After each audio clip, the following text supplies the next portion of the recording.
Welcome back to my channel Edu Ease. ഈ video നമ്മുടെ കൊച്ചു കുട്ടികളായ 2ാം ക്ലാസ്സിലെ കുട്ടികൾക്ക് വേണ്ടിയാണ്. വാർഷിക പരീക്ഷയാണ് നാളെ. അപ്പം അതിൻ്റെ ഒരുക്കങ്ങളൊക്കെ നമുക്ക് തുടങ്ങേണ്ട സമയമായി. പഠിച്ച ഭാഗങ്ങളൊക്കെ ഒന്നും കൂടി മനസ്സിൽ ഉറപ്പിച്ച് പരീക്ഷയ്ക്ക് വേണ്ടി തയ്യാറെടുക്കേണ്ട സമയമാണ്. സാറ് എല്ലാ പാഠഭാഗങ്ങളെ അടിസ്ഥാനമാക്കിയുള്ള ചോദ്യങ്ങളും അതിൻ്റെ ഉത്തരങ്ങളുമാണ് ഇവിടെ നിങ്ങൾക്ക് മുമ്പിലായിട്ട് കാണിക്കുന്നത്. അപ്പം എൻ്റെ കൊച്ചു കുട്ടികളെല്ലാം വൃത്തിയായി ഈ ക്ലാസ് കാണുകയും സാർ പറയുന്ന ആൻസേഴ്സ് എല്ലാം കൃത്യമായി മനസ്സിലാക്കുകയും നാളെ നിങ്ങൾക്ക് എക്സാമിന് എഴുതാൻ സാധിക്കുന്ന രീതിയിലുള്ള ആ രീതിയിലാണ് ഈ ഒരു വീഡിയോ തയ്യാറാക്കിയിരിക്കുന്നത്. അപ്പോൾ നമുക്ക് ഓരോ പ്രവർത്തനങ്ങളും സാർ വായിക്കാം, അതിനനുസരിച്ച് എൻ്റെ ആൻസേഴ്സ് പറയാം. ശ്രദ്ധിച്ച് അത് കേട്ട് മനസ്സിലാക്കുക. ഓക്കെ, നമ്മുടെ ഫസ്റ്റ് പ്രവർത്തനം 1, കഥ വായിക്കാം കണ്ടെത്താം.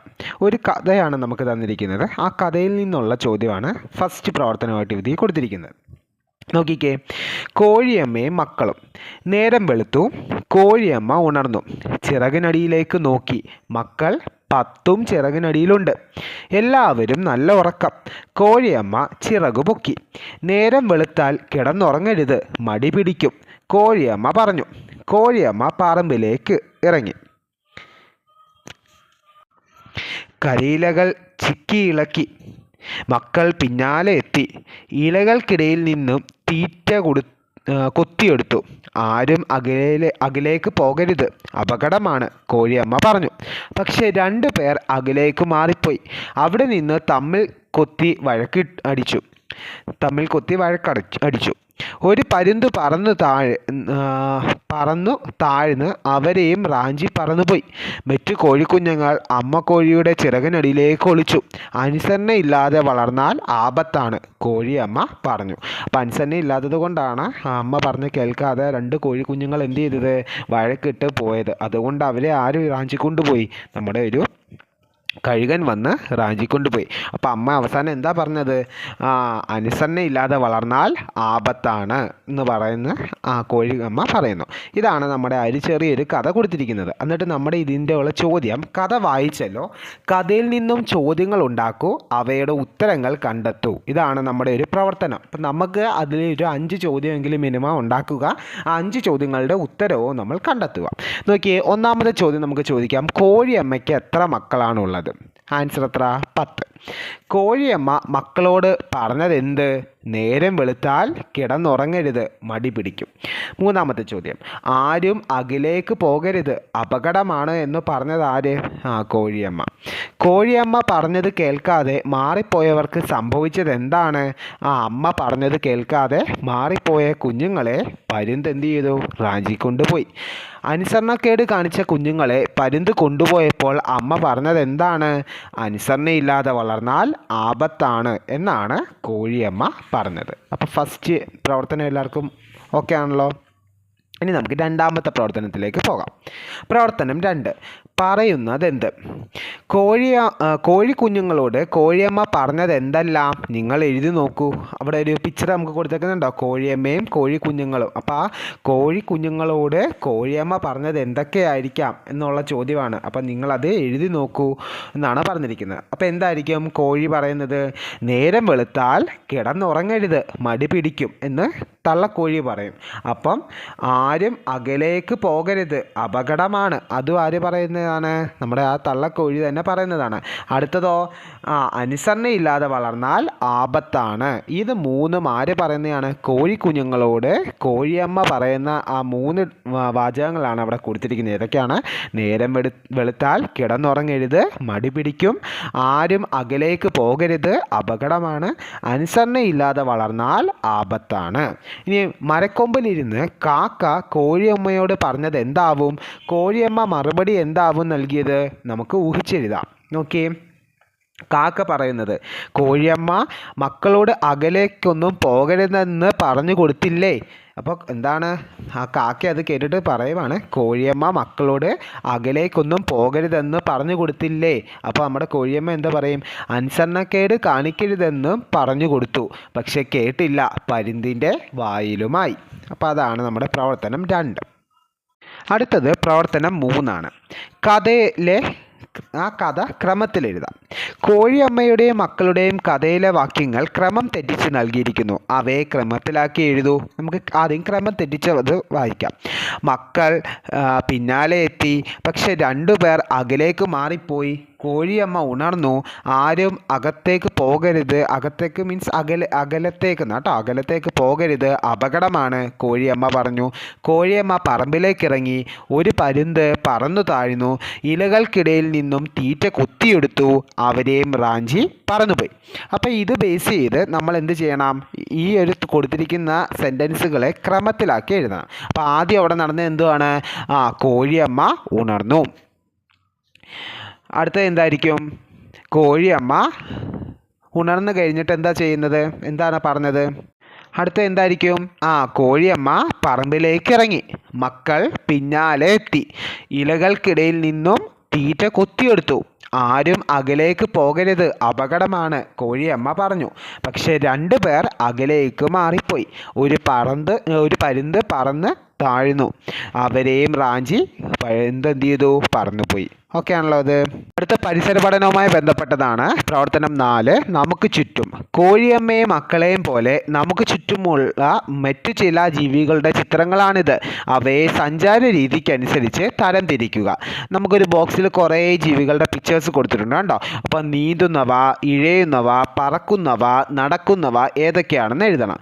മറ്റേതെല്ലാം രീതിയിൽ ജീവികളെ തരംതിരിക്കാം? നിങ്ങൾ കണ്ടെത്തിയ ജീവികളെ തരംതിരിക്കൂ എന്ന് പറഞ്ഞൊരു ഇതും കൂടെ കൊടുത്തിട്ടുണ്ട്. നോക്കിക്കേ. അപ്പം നമുക്ക് അവിടെ നീന്തുന്നവ അതിൽ ഏതൊക്കെയാണ്? നമുക്കറിയാവുന്ന നീന്തുന്നവ ഏതൊക്കെയാണ് പിക്ചറിൽ? മീനുണ്ട് ഇല്ലേ, പിന്നെ താറാവുണ്ട്, പിന്നെ ആമയുണ്ട്. ഇഴയുന്നവയോ? പാമ്പ്, അരണ, അട്ട, ഒച്ച്, പല്ലി. പിന്നെ പറക്കുന്നവയോ? കൊതുക്, തുമ്പി, കുരുവി, കാക്ക. നടക്കുന്നവ? പശു, ആട്, പൂച്ച, പട്ടി, എലി. നമ്മൾ മറ്റെന്തൊക്കെയാണ് കണ്ടെത്തിയത്? ഇതിൽ നിന്ന് വെള്ളത്തിലും കരയിലും ജീവിക്കുന്ന ഒരു ജീവിയാണ് ആമ. വെള്ളത്തിൽ മാത്രം ജീവിക്കുന്നതാണ് മത്സ്യം അല്ലെങ്കിൽ മീന്. സസ്യം മാത്രം ആഹാരമാക്കുന്നത്, ചെടികൾ മാത്രം ആഹാരമാക്കുന്ന ഒരു ജീവിയാണ് പശു, ആട്. ഇതൊക്കെയാണ് നമ്മൾ ഇതിൽ നിന്ന് കണ്ടെത്തിയ പുതിയ കാര്യങ്ങൾ. അടുത്തത് ഗണിതവുമായി ബന്ധപ്പെട്ട ഒരു പ്രവർത്തനമാണ് കൊടുത്തിരിക്കുന്നത്. പ്രവർത്തനം 5. വീട്ടിൽ വളർത്തുന്നവ. സ്നേഹയുടെ വീട്ടിൽ വളർത്തുന്ന ഒരു ജീവിയുടെ ചിത്രം ഇവിടെയുണ്ട്.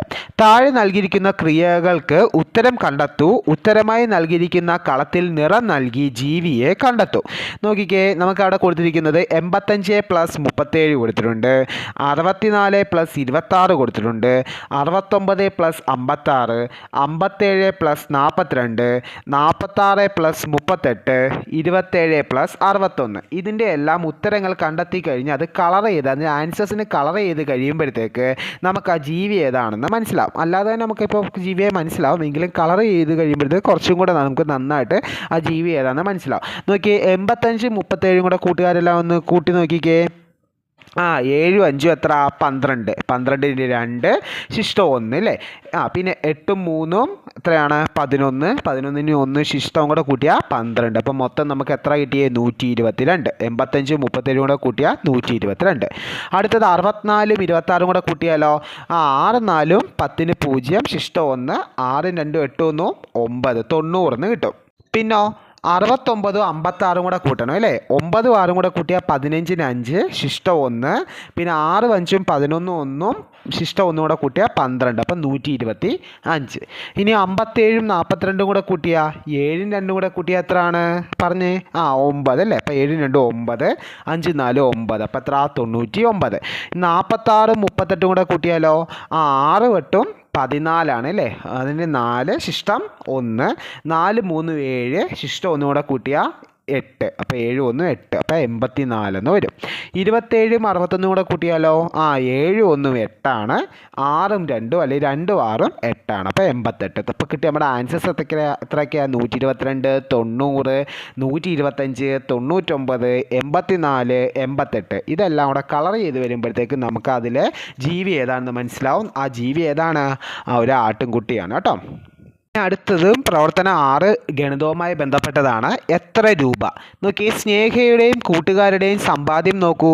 ഓരോരുത്തരുടെയും കയ്യിൽ എത്ര രൂപയുണ്ട്? നിങ്ങൾ ഓരോ കൂട്ടവും നോക്കി എഴുതൂ.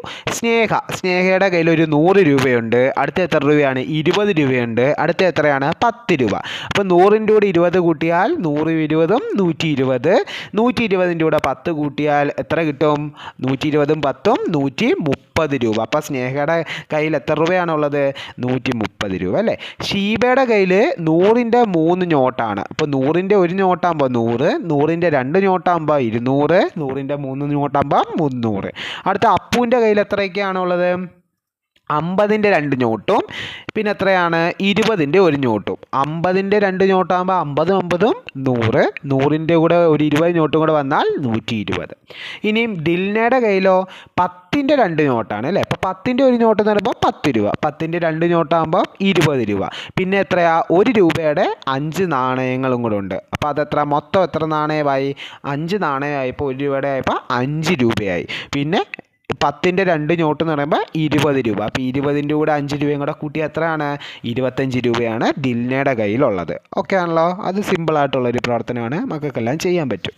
ഇനി അടുത്തത് പ്രവർത്തനം 7, ചില്ലറ മാറ്റാം. അതാണ് നമ്മുടെ അടുത്തത്. 50 രൂപയെ നമുക്ക് എങ്ങനെയൊക്കെ ചില്ലറ മാറ്റി എഴുതാൻ പറ്റും? നോക്കിക്കേ, 50 രൂപയെ നമുക്ക് ചില്ലറയാക്കാം. 10ൻ്റെ നോട്ട് വെച്ച് 50നെ എത്ര എണ്ണം ആക്കാം? 5 10ൻ്റെ നോട്ടുണ്ടെങ്കിൽ 50 രൂപ. 10 കണ്ടോ, 5 10 രൂപയുടെ നോട്ട് നോക്കിക്കേ, 5 10ൻ്റെ നോട്ട് ചേർന്നാൽ എത്രയാണ്? 50 രൂപയാണ്. ഇനി അടുത്ത നോക്കിയേ, ഒരു 20 രൂപ നോട്ടും പിന്നെ എത്രയാണ്? 3 10 രൂപ നോട്ടും കൂടെ ചേർന്നാൽ എത്രയാകും? 50 രൂപ. അപ്പോൾ 20ഉം 10ഉം 30, 30ഉം 10ഉം 40, 40ഉം 10ഉം 50. ഇനി എത്രയാണ്? 2 20 രൂപ നോട്ടായി. 2 20 രൂപ നോട്ട് എന്ന് പറയുമ്പോൾ 20 20 എത്രയായി? 40 മാറി അല്ലേ. ബാക്കി നമുക്ക് എന്താക്കാം? ബാക്കി നമുക്ക് വേണമെങ്കിൽ ഒരു 10 രൂപ നോട്ടും കൂടെ ആക്കാം. അപ്പോൾ എത്രയായി? 20 20 40ഉം 10ഉം 50. അല്ലെങ്കിലോ 20 20 എടുക്കുക, അപ്പോൾ എത്രയായി? 40 പിന്നെ 5ൻ്റെ നോട്ടും ഉണ്ടല്ലോ, 5ൻ്റെ 2 നോട്ടും കൂടെ ആയി കഴിഞ്ഞാൽ എത്ര ആകും? 50 ആകും. അപ്പോൾ അങ്ങനെ നമുക്ക് നോട്ടുകളെ ചില്ലറയാക്കി മാറ്റാനായിട്ട് സാധിക്കും. അടുത്ത നമ്മുടെ ലാസ്റ്റ് ആക്ടിവിറ്റിയാണ് ഈ ഒരു വീഡിയോയിൽ. പ്രവർത്തനം 8, എണ്ണം പല രീതിയിൽ. ജോബി സ്നേഹയുടെയും കൂട്ടുകാരുടെയും അരികിലെത്തി. ജോബിയുടെ കയ്യിൽ 48 മഞ്ചാടിയുണ്ട്. എന്നാൽ അവയുടെ എണ്ണം പല രീതിയിലാണ് കൂട്ടുകാരോട് പറഞ്ഞത്. 48 എന്ന് ഉത്തരം കിട്ടുന്ന ഗണിതക്രിയകൾ എഴുതി താഴത്തെ കളങ്ങൾ എന്ത് ചെയ്യുക?